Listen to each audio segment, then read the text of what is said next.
Hi hello friends, welcome to DSC బడి channel.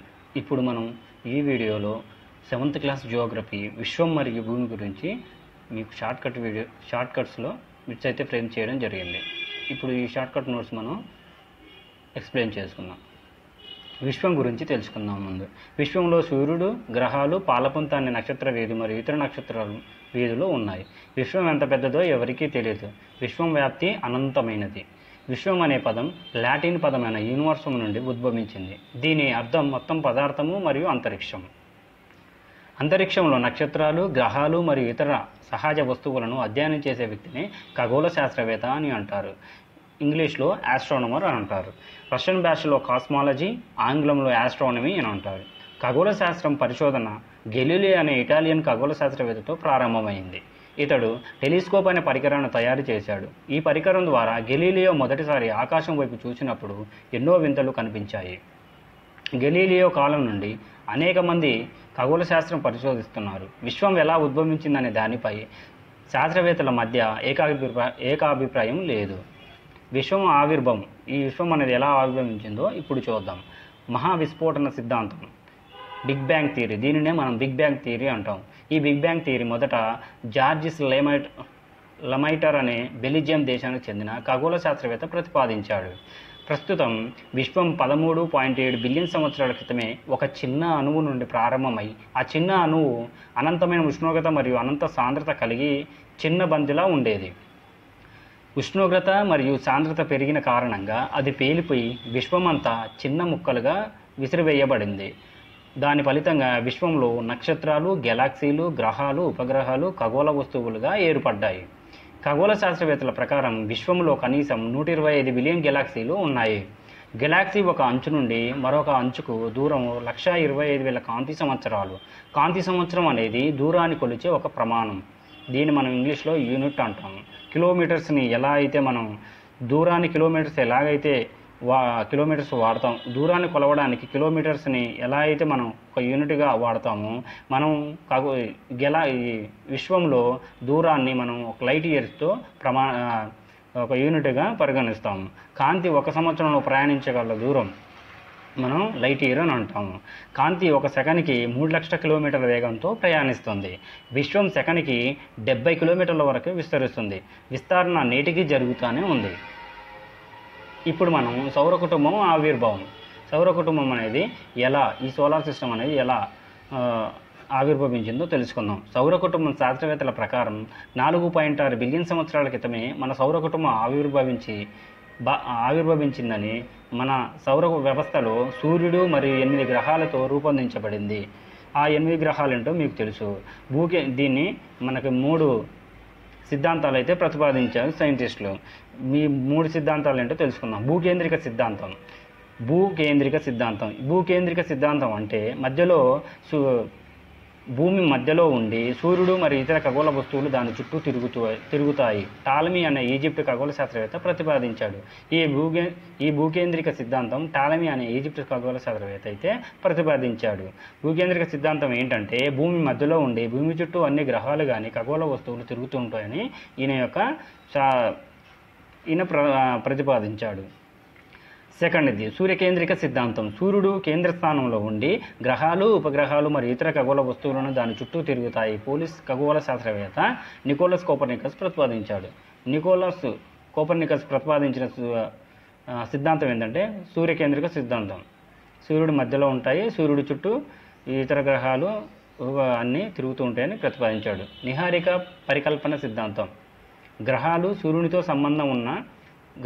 సూర్యునితో సంబంధం ఉన్న ధూళి మరియు వాయువులతో కూడిన మేఘాల నుండి ఏర్పడ్డాయని ఇమాన్యుయల్ కాంట్ అభివృద్ధి చేశారు ఈ యొక్క సిద్ధాంతాన్ని.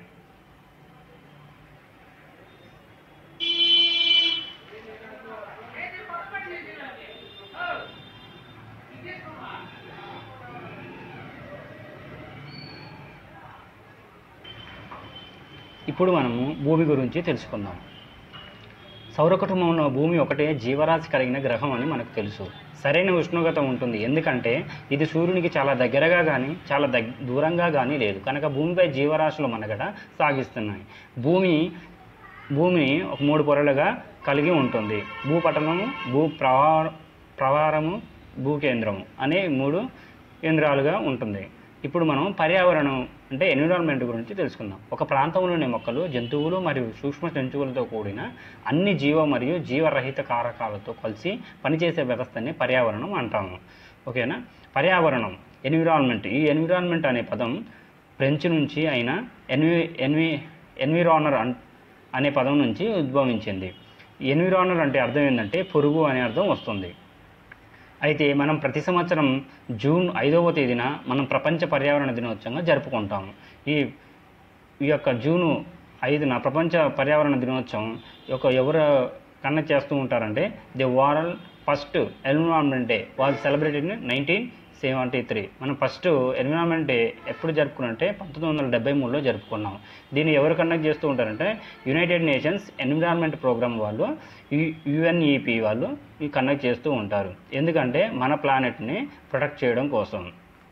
ఓకేనా? ప్రతి సంవత్సరం ఒక స్పెసిఫిక్ థీమ్తో వాళ్ళు ఎన్విరాన్మెంట్ ప్రొటెక్షన్ని చేయడం జరుగుతుంది. ఓకేనా? మెయిన్గా క్లైమేట్ చేంజ్, బయోడైవర్సిటీ, పొల్యూషన్ గురించి అయితే ఉంటుంది. అయితే ఈ 2025 థీమ్ ఏంటంటే ఎండింగ్ ప్లాస్టిక్ పొల్యూషన్. ఇది సౌత్ కొరియాలో జరుగుతుంది. 2026కి అజర్బైజాన్లో ఈ సమ్మిట్ అనేది జరుగుతుంది. ఓకేనా? నెక్స్ట్ పర్యావరణంలోనే అంశాలు, పర్యావరణంలో ముఖ్య అంశాలు. సహజ పర్యావరణం.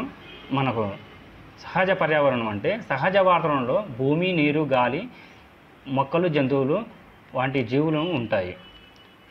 ఈ ఆవరణంలో మనకి మెయిన్గా శిలావరణం, జలావరణం, వాతావరణం మరియు జీవావరణం, వీటిని భూమి యొక్క సహజ ఆవరణములని కూడా అంటాము.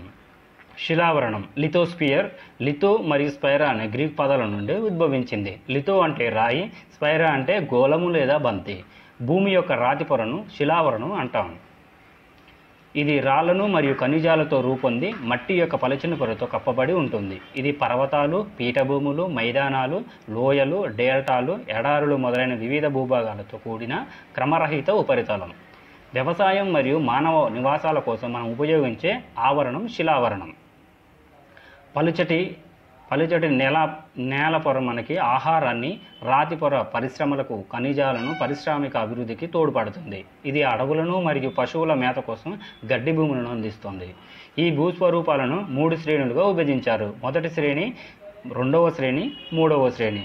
మొదటి శ్రేణి వీటికి సంబంధించింది, 2వ శ్రేణి వీటికి సంబంధించింది అనేది మీకు తెలిస్తే కామెంట్ సెక్షన్లో కామెంట్ చేయండి. లేకపోతే ఈ వీడియో మనకు డిస్క్రిప్షన్లో మీకు అందించడం జరుగుతుంది. ప్రతి సంవత్సరం ఏప్రిల్ 22ను ప్రపంచ దరిద్ర దినోత్సవంగా జరుపుకుంటాం. ఓకేనా? మనం ప్రతి సంవత్సరం ఏప్రిల్ 22ను ప్రపంచ దరిద్ర దినోత్సవంగా జరుపుకుంటాం. అంటే ఎర్త్ డే. ఓకేనా? Every year we celebrate April 22 as earth day అని జరుపుకుంటాం. మనం డేట్ ఎలా గుర్తుపెట్టుకోవాలంటే ఏప్రిల్ ఫస్ట్ వర్డ్ చూడండి, ఏప్రిల్, ఎర్త్ 2 వర్డ్స్ ఒకేలా ఉన్నాయి కాబట్టి మనం 2 పదాలు పలుకుతున్నాం కాబట్టి 2 అంటే 22. ఏప్రిల్ ఎర్త్ డే 22ను మనం ఎర్త్ డేగా జరుపుకుంటాం. ఇలా గుర్తుపెట్టుకోండి. నెక్స్ట్ ఆవరణం వచ్చి జలావరణం. జలావరణం మనం ఇంగ్లీష్లో హైడ్రోస్పియర్ అని అంటాము. భూమి యొక్క ఉపరితలంలో ఉన్న అన్ని నీటి వనరులను సమిష్టిగా జలావరణం అంటారు. హైడ్రోస్పియర్ అనే పదం హైడర్ మరియు స్పైరా అనే గ్రీక్ పదాల నుండి ఉద్భవించింది. హైడర్ అంటే నీరు, స్పైరా అంటే గోళం లేదా బంతి అని అర్థం. జలము సమృద్ధిగా కలిగి ఉన్న ఏకైక గ్రహం కనుక జలయుత గ్రహం అని పిలుస్తారు. మన గ్రహం మీద జీవం యొక్క ఉనికి ప్రధానంగా నీరు, గాలిపైన ఆధారపడి ఉంది. నదులు, సరస్సులు, సముద్రాలు, మహాసముద్రాలు ఈ హైడ్రోస్పియర్లో కలిగి ఉంటుంది.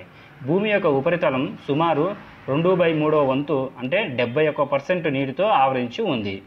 కేవలం 1% నీరు మాత్రమే మన అవసరాలకు ఉపయోగపడుతుంది. 99% నీరు మంచు, ఉప్పు నీరు మొదలగు రూపాల్లో ఉంది.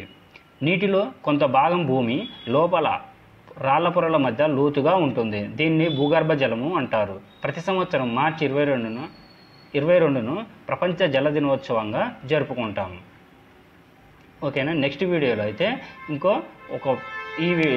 ఫస్ట్ లెసన్ డిస్కస్ చేస్తున్నాం. నెక్స్ట్ పార్ట్ 2లో కంటిన్యూగా మనం డిస్కస్ చేస్తున్నాం. ఫ్రెండ్స్, ఈ వీడియో మీకు నచ్చినట్లయితే లైక్, షేర్, సబ్స్క్రైబ్ చేయండి. అలాగే నా ఎక్స్ప్లెనేషన్ ఎలా ఉందనేది మీరు కామెంట్ సెక్షన్లో కామెంట్ చేయండి. మరిన్ని వీడియోస్ కోసం మన ఛానల్ అయితే సబ్స్క్రైబ్ చేయండి. అలాగే ఈరోజు నేను పెట్టిన థియరీ క్లాస్లో ప్రతిరోజు సాయంత్రం బిట్స్ కూడా ప్రిపేర్ చేసి మీకు టెస్ట్ లాగా అందించడం జరుగుతుంది. ఎవరైతే ఈ వీడియో చూస్తారో సాయంత్రం వీడియోలో మన ప్రాక్టీస్ బిట్స్ అనేది ఇవ్వడం జరుగుతుంది. కంపల్సరీ మిస్ అవ్వకుండా చూడండి ఫ్రెండ్స్. ఇది డిఎస్సి ఆస్పిరెంట్స్కి చాలా ఉపయోగపడుతుంది. Okay, thank you.